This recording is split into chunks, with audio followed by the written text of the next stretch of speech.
सारे सहाबा मिल के आए, कहने लगे उमर फारूक से कहना है नबी पाक के जमाने में तो ज़ाहिरन गुर्बत थी, अबू बकर के दौर में भी गुर्बत थी, अब तो बड़ा माल है। उमर से सिफारिश करो कि उमर नया कुर्ता पहना करे। मुल्कों के सफीर आते हैं, उमर वही फटी पुरानी चादर ओढ़ के और वही कई जगह पे पेबंद लगे सूट पहन के सफीरों के सामने बैठ जाता है। उमर को मशवरा दो, तय हो गई बात। सब ने जब मशवरा दे लिया तो सारे कहने लगे ये बताओ शेर की मूंछ को हाथ कौन लगाएगा? कहना किसने है, बंदा भी तो ढूंढो ना। मैं कहा जनाब मेरा ये ख्याल है कि मौला अली शेर खुदा कहेंगे, क्योंकि जिस शख्स की उम्र को सबसे ज्यादा हया करते देखा वो शेर खुदा मौला अली है रदी अल्लाह ताला।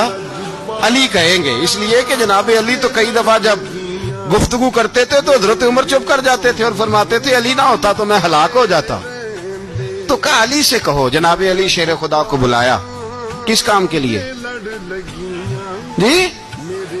अल्लाह अकबर।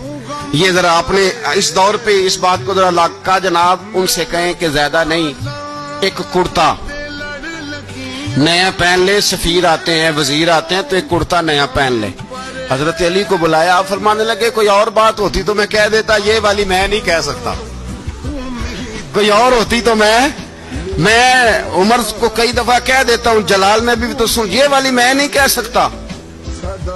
मैं तुम्हें एक मशवरा देता हूं। कहा वो क्या? कहने लगे सैयदा आयशा सिद्दीका से कहो, वो मोमिनों की माँ है, उमर टालेगा नहीं। अम्मा जी से जाके कहा अम्मा जी नया कुर्ता उमर से कहीं पहन लें, वजीर आते हैं बड़े बड़े लोग, तो चलो कोई अर्ज नहीं।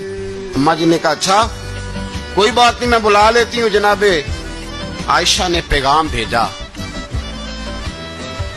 जब खादम ने कहा ना मुस्तफा के घर से पैगाम आया है, तो 20 लोग बैठे थे। उमर कांपते हुए उठे, कांपते दौड़े। हजरत आयशा पर्दे में थी तो फरमाती हैं उमर अत्ताहियात की हालत में बैठ गए। कहा अम्मा जी देर तो नहीं हो गई मुझे आने में? कहा नहीं टाइम पे आ गए हो। किस लिए बुलाया था? कहा उमर देखो गुर्बत के मामलात और होते हैं, जब अल्लाह आसानी दे तो कोई चीज इस्तेमाल करना हराम नहीं होती, अगर हराम है तो बताओ। कहा नहीं अम्मा जी हलाल ही है।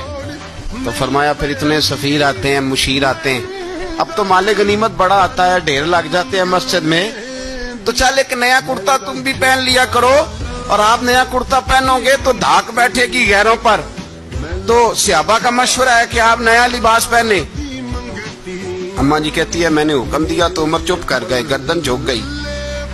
थोड़ी देर के बाद सैयदना उमर फारूक ने सर उठाया तो दाढ़ी पे आंसू गिर रहे थे, रो पड़े। कहने लगे पाक महबूब की पाक बीवी जैसे हुक्म करती हो मैं हाजिर हूं, पर मुझे वो वाला लिबास पहनाना जो मेरे मुस्तफा ने पसंद फरमाया है। अगर ये रंग रसूल पाक का है तो मैं हाजिर हूं, और अगर नबी पाक का नहीं तो फिर जैसे आप हुक्म करें। जनाब आयशा कहते हैं उमर रोए तो मैं ज्यादा रोई, मेरा पल्लू भीग गया आंसुओं से। मैंने कहा उमर आप जाइए। उमर यूं निकले तो जो सहाबा खड़े थे वो कोने में थे, सारे आ गए। कहा अम्मा जी क्या बनाओ? फरमाया भाई तुम सब जो बातें कहते हो वो अपनी जगह ठीक हैं, पर उमर जो बात करता है वो सबसे ज्यादा ठीक है।